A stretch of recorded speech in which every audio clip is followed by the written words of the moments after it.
இப்போ நம்ம 3rd standard தமிழில் வந்து திரும்பி பார்க்கலாம், அதாவது அழகு 2ல் கடைசியாக இருக்கும் திரும்பி பார்க்கலாம் 5வது பாடத்துக்கு அப்புறம். ஸோ அதை தான் படிக்க போகிறோம்.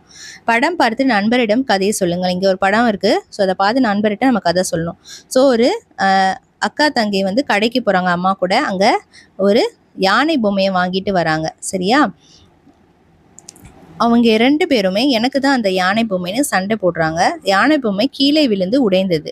ஸோ உடைந்த யானை பொம்மையை இருவரும் திரும்ப என்ன பண்ணுறாங்க, ஒன்றாக சேர்ந்து நம்ம என்ன பண்ணுறாங்க, ஒட்டிகிட்டு இருக்காங்க அப்படின்னு சொல்லி நம்ம எழுதுகிறோம். அதாவது கதை சொல்கிறோம். நெக்ஸ்ட்டு பெயர்களை படியுங்கள், தொடர்களை நிரப்புங்கள். இந்த பெயரை படித்து நம்ம தொடரை நிரப்பணும். வானத்தில் என்ன போகுது, வானூர்தி. இந்த இடத்துல எழுதியிருக்காங்க பாருங்கள், வானூர்தி அப்படின்னு. ஏரோப்ளேன், இந்த இடத்துல ஏரோப்ளேன் ஷேப்பில் எழுதியிருக்காங்க பாருங்கள். நெக்ஸ்ட்டு கூவும் சேவல். சேவல் என்ன செய்யுது, கூவுது. புள்ளின் மீது என்ன இருக்குது, நமக்கு முயல் இருக்குது. நெக்ஸ்ட்டு மரத்தில் என்ன இருக்குது, நமக்கு கூடு. கூடு, ஓகேவா, கூடு கூடு, புரியுதா? நெக்ஸ்ட் அதே மாதிரி நீந்தும் வாத்து. வாயித்து, வாத்து. வாத்து மாதிரியே வடிவத்தில் எழுதியிருக்காங்க. அதே மாதிரி கல்லின் மீது என்ன இருக்குது, குருவி. குருவி அழகாக நமக்கு புரியுது. ஸோ குருவி. ஸோ இந்த மாதிரி என்ன பண்ணியிருக்காங்க, அழகாக கொடுத்துருக்காங்க. அதை நம்ம பார்த்துட்டு எழுதணும்.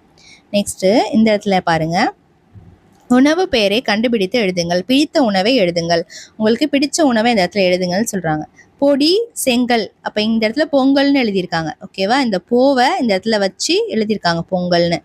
இங்கே தோகை, ஆசைன்னு கொடுத்துருக்காங்க. அப்போ நம்ம என்ன பண்ணணும், தோவை இங்கே வச்சு தோசைன்னு எழுதியிருக்காங்க. அதே மாதிரி வங்கி, கடைன்னு கொடுத்துருக்காங்க. இந்த வாவை இங்கே வச்சு நம்ம என்ன பண்ணுறோம், ஃபஸ்ட்டு முதல் எழுத்தா வச்சு வடை அப்படின்னு நம்ம எழுதியிருக்கோம். நெக்ஸ்ட் அடுத்தது எனக்கு பிடித்த உணவு. உங்களுக்கு பிடிச்ச உணவு, எனக்கு பிடிச்சது பூரி, ஆப்பம், வடை. உங்களுக்கு பிடிச்சதை நீங்கள் எழுதிக்கோங்க. படத்தை இணைத்து படியுங்கள், வினாவிற்கு விடை அளியுங்கள். படத்தை நம்ம சேர்த்து படிக்கணும். எங்கள் ஊரில் குளம் ஒன்று இருக்கிறது, நாங்கள் அங்கே சென்றோம், மீன்கள் துள்ளி குதித்தன. கொக்கு மீன் பிடிக்க காத்திருந்தது. வண்ணத்து பூச்சிகள் தேன் குடித்துவிட்டு பறந்தன. கரையில் அதிகமான நண்டுகள் விளையாடின. ஸோ அந்த மாதிரி எழுதணும். சரியா? இந்த இடத்துல கொக்குகள் சொல்லக்கூடாது, கொக்குன்னு சொல்லணும். இந்த இடத்துல ஒன்றை தவிர அதிகமாக இருந்துச்சுன்னா கல் போடணும். இப்போ மீன்கள், இங்கே வந்து வண்ணத்து பூச்சிகள், இங்கே நண்டுகள், அப்படி கல் போட்டு சொல்லணும். நெக்ஸ்ட் அடுத்தது பாருங்கள், சரியான விடைக்கு குறியிடுக. இங்கே நமக்கு கொஸ்டின் கேட்டிருக்காங்க. என்னென்னா, குளக்கரையில் பூக்கள் இல்லை, குளக்கரையில் பூக்கள் இருந்தது. ஸோ இந்த இடத்துல என்ன சொல்கிறாங்க, இங்கே பாருங்கள், மொத்தமாக மீன் பிடிக்க காத்திருந்தது. இங்கே வண்ணத்து பூச்சிகள் தேன் குடித்து விட்டு பறந்தன. கரையில் அதிகமான நண்டுகள் விளையாடின. இதை என்ன பண்ணுறாங்க, குளக்கரையை பற்றி தான் பேசுகிறாங்க. ஓகேவா? அந்த குளத்தில் தானே நமக்கு மீன்கள் இருக்குது. மீன் பிடிக்க வந்து கொக்கு காத்திருந்துச்சு. ஸோ அப்போ வண்ணத்து பூச்சிகள் வந்து என்ன பண்ணுது, தேன் குடித்து விட்டு இருக்குது. தேன் குடித்திட்டு இருக்குன்னா என்ன, அங்கே வந்து பூக்கள் இருக்கனால தான் பூக்களில் தான் என்ன பண்ணுவோம், தேன் குடிக்கும். ஸோ அப்போ அந்த இடத்துல குளக்கரையில் பூக்கள் இருக்குது. சரியா? அப்போ தான் அதனால தான் நம்ம வண்ணத்து பூச்சி அப்படிங்கிற இந்த இடத்துல அதை படித்து பார்த்தே நம்ம புரிஞ்சுக்கணும். அது தேன் குடிக்குதுன்னா அந்த இடத்துல பூக்கள் இருக்குது அப்படின்னு. ஸோ இங்கே குளக்கரையில் பூக்கள் இல்லை, பூக்கள் இருக்குது. ஸோ இதிலேருந்து நம்ம என்ன பண்ணுறோம், பூக்கள் இருக்குன்னு கண்டுபிடிச்சோம். அதை நம்ம டிக் பண்ணியிருக்கோம். எதிர்ச்சொல்லை எடுத்து எழுதுக. இங்கே குறைவான அப்படின்றதுக்கு அதிகமான அப்படிங்கிறது தான் இதனுடைய எதிர்ச்சொல். சரியா? அதை நம்ம எடுத்து எழுதியிருக்கோம். நெக்ஸ்ட்டு அடுத்தது பாருங்கள், இந்த இடத்துல சிறப்பு கவனம் தேவைப்படும் குழந்தைகளுக்குன்னு சொல்லிட்டு இந்த இடத்துல ஒரு பலகை கொடுத்துருக்காங்க. நான் இடது பக்கம் படிக்கிறேன், அதே மாதிரி நீங்கள் வலது பக்கம் படித்து பழகுங்க.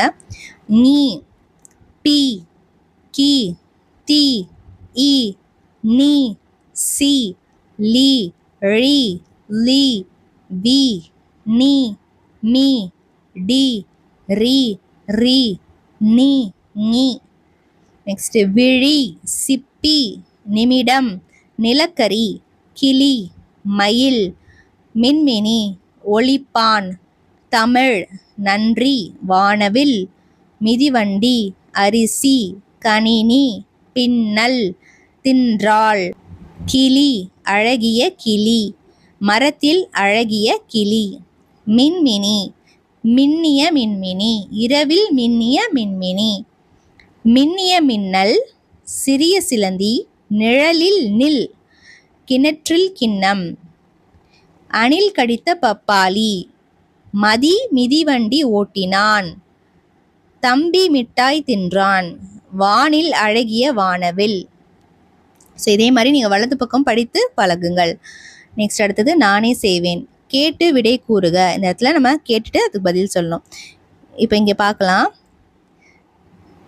எங்கள் வீட்டில் ஒரு பழக்கம் உண்டு. விடுமுறை நாளில் அனைவரும் பிடித்த இடத்திற்கு செல்வோம். திரும்பி வந்ததும் அனுபவங்களை பகிர்ந்து கொள்வோம். நாங்கள் எங்கள் வீட்டில் ஒரு பழக்கம் இருக்குது. லீவு வந்துச்சுன்னா நாங்கள் எல்லாருமே எங்களுக்கு பிடிச்ச இடத்துக்கு போயிட்டு வீட்டுக்கு வந்தோன்னா நம்ம எங்கெல்லாம் போனோம் அப்படிங்கிறத நாங்கள் ஷேர் பண்ணிப்போம். அப்படி தான் இன்றும் நடந்தது. இன்றைக்கும் அப்படி தான் நடந்துச்சு. நான் சென்ற நேரம் அனைவருமே அமைதியாக படிக்க தொடங்கி இருந்தன. ஸோ அவர் யார் சொல்கிறா அப்படின்னா தாத்தா சொல்கிறாரு. அப்படி தான் இன்றைக்கி நான் போனேன். நான் சென்ற இடத்துல எல்லாருமே அமைதியாக படிக்க தொடங்கிட்டு இருந்தாங்க. நானும் ஒரு புத்தகம் எடுத்து படித்தேன் என்றார் தாத்தா.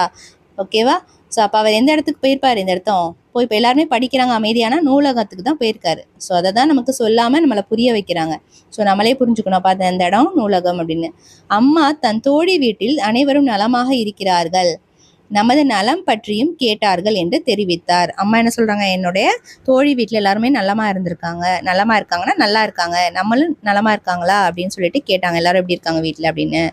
இன்று எப்போதும் இல்லாத அளவிற்கு பல கடைகள் இருந்தன. ஆனால் நான் காய்கறிகள் பழங்களை மட்டுமே வாங்கினேன் என்றார். ஸோ அப்பா என்ன சொல்கிறாரு? எப்போயுமே இல்லாத அளவுக்கு நிறைய கடை இருந்துச்சு, ஆனால் நான் காய்கறிகளும் பழம் மட்டும்தான் வாங்கினேன் அப்படின்னு அப்பா சொல்கிறாரு. பாட்டியுடன் சென்ற நானும் அண்ணனும் அலைகளோடு விளையாடியதை சொல்லி மகிழ்ந்தோம். பாட்டியோட சென்ற நானும் அண்ணனும் எங்க பாட்டியோட போயிருக்கோம், அங்க அலைகளோட விளையாடணும். அப்ப இது எங்க போயிருக்காங்க? அவங்க கடற்கரை. சரியா? அப்ப அப்பா எங்க போயிருக்காங்க? கடை தெருக்கு போயிருக்காங்க. ஓகேவா? ஸோ அம்மா எங்க போயிருக்காங்க? தோழி வீட்டுக்கு போயிருக்காங்க. ஓகேவா? ஸோ இப்போ இதை நம்ம புரிஞ்சுக்கிட்டோம். எங்கள் வீட்டில் உள்ளவர்கள் எத்தனை பேர்? மொத்தம் எத்தனை பேர்? தாத்தா, பாட்டி, அந்த பையன், அவனுக்கு ஒரு அண்ணன் இருக்காங்க, அப்பா இருக்காங்க, அம்மா இருக்காங்க. இவங்களாம் மொத்தம் எத்தனை பேர்? நான், தாத்தா, அம்மா, அப்பா, பாட்டி, அண்ணன். ஸோ மொத்தமாக 6 பேர் அவங்க வீட்டில். எங்கள் வீட்டில் 6 பேர். ஸோ எங்கெல்லாம் போனாங்க? நாங்கள் சென்ற இடங்கள்லாம் என்னன்னு கேட்குறாங்க. ஸோ நம்ம கண்டுபிடிச்சிருக்கோம். நூலகம், தோழி வீடு, கடை தெரு, கடற்கரை. சரியா? அடுத்து படித்து காட்டுக. ஸோ இந்த இதில் நம்ம படித்து காட்டணும். படிக்கலாம். கடை, மழை, கதை, ஆமை, பொறி. பரிசு, வயல், வண்டி, காற்று, பூங்கா. போட்டி, சாமந்தி, காற்றாடி, வண்ணம், பூக்கூடை. பழங்கள், அறிவிப்பு, சிரித்தால், ஓட்டினால், ஆண்டு விழா. குதித்தால், பேசுகிறாய், மிதிவண்டி, மகிழ்ந்தால், வண்ணமயில். ஸோ நிறுத்தாமல் எத்தனை சொற்களை படிக்க முடிகிறது? நண்பர்களுடன் போட்டியிட்டு படிக்கலாம். ஸோ இந்த மாதிரி நிறுத்தாமல் உங்களால் எத்தனை சொற்களை படிக்க முடியுது? நண்பர்களோட போட்டி போட்டு படித்து பாருங்க அப்படின்னு சொல்கிறாங்க. நெக்ஸ்ட்டு இந்த இடத்துல பாருங்கள். பத்தியை படித்து விடையளிக. ஸோ காட்டில் ஒரு விழா. இந்த மாதம் தலைவராக ஆந்தை பொறுப்பு ஏற்றது. விருந்து நடந்தது. அனைத்தும் உணவை சுவைத்து மகிழ்ந்தன. எறும்பு எதையோ சிந்தித்தது. என்ன சிந்திக்கிறாய் என்றது கிளி. நிறைய உணவு மீதி உள்ளது என்றது எறும்பு. விருந்திற்கு யானை வந்தது. எறும்பு மகிழ்ந்தது. ஸோ காட்டில் ஒரு விழா. ஸோ இந்த மாதம் பொறுப்பாக இருக்கிற ஆந்தை பொறுப்பேற்றுச்சான் தலைவராக. ஸோ அப்போ என்ன ஆச்சு? பொறுப்பேற்ற ஆந்தை பொறுப்பேற்றுறதுக்கு மாதம் ஒருவர் தலைவராக இருக்காங்க. ஸோ அந்த மாதிரி இந்த மாதம் ஆந்தை பொறுப்பு ஏற்றிருக்கு. ஸோ விருந்து நடக்குது. அனைவரும் உணவை எல்லா விலங்குகளும் உணவை சாப்பிட்றாங்க. அப்போ எறும்பு மட்டும் எதையோ நினைக்குது. ஸோ என்ன நினைக்கிறான்னு கிளி கேட்குது. ஸோ அப்போ என்ன சொல்லுது? உணவு மீதி உள்ளது, அதை நினச்சி நான் கவலைப்படுறேன்ற மாதிரி சொல்லுது. ஸோ விருந்திற்கு அப்போ தான் யானை வருது. யானை வந்ததும் எறும்பு மகிழ்ந்தது. எறும்பு ஹாப்பி ஆகிடுச்சு. அப்போ அந்த உணவெல்லாம் வீணா போகாது, யானை சாப்பிட்ரும் அப்படின்னு.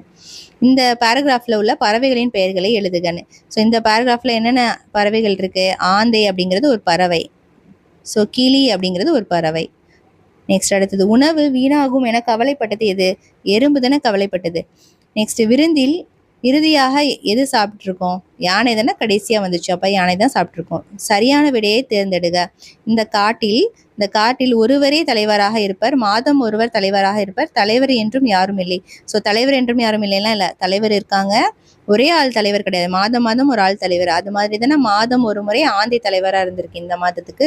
ஸோ அதனால் மாதம் ஒருவர் தான் தலைவராக இருப்பார். ஸோ அதை தான் நம்ம டிக் பண்ணணும். இந்த நிகழ்வுக்கு ஏற்ற அறிவிப்பு ஒன்றை உருவாக்குக. இந்த இடத்துல நம்ம இந்த நிகழ்வுக்கு ஏற்ற ஒரு அறிவிப்பு என்ன? உணவை வீணாக்காதீர். ஸோ இந்த அறிவிப்பு சரியாக இருக்கும். நெக்ஸ்ட் அடுத்தது மகிழ் பக்கம் வரைந்து வண்ணம் தீட்டலாம். இந்த இடத்துல நீங்கள் இந்த பிக்சரை வரைஞ்சி அதுக்கு கலர் பண்ணுங்கன்னு சொல்கிறாங்க. நெக்ஸ்ட்டு செய்து மகிழலாம். ஸோ இங்கே பாருங்கள், குச்சி அதை வச்சு நமக்கு இந்த மாதிரி அழகாக செஞ்சுருக்காங்க, கலர் பேப்பர்லாம் வச்சு. ஸோ அதை வச்சு நீங்கள் இதை செய்யுங்க அப்படின்னு சொல்கிறாங்க. நெக்ஸ்ட் இந்த இடத்துல என்னால் முடியும், உங்களால் முடியும், இதை நீங்கள் படிங்கன்னு சொல்கிறாங்க. நம்ம படிக்கலாம்.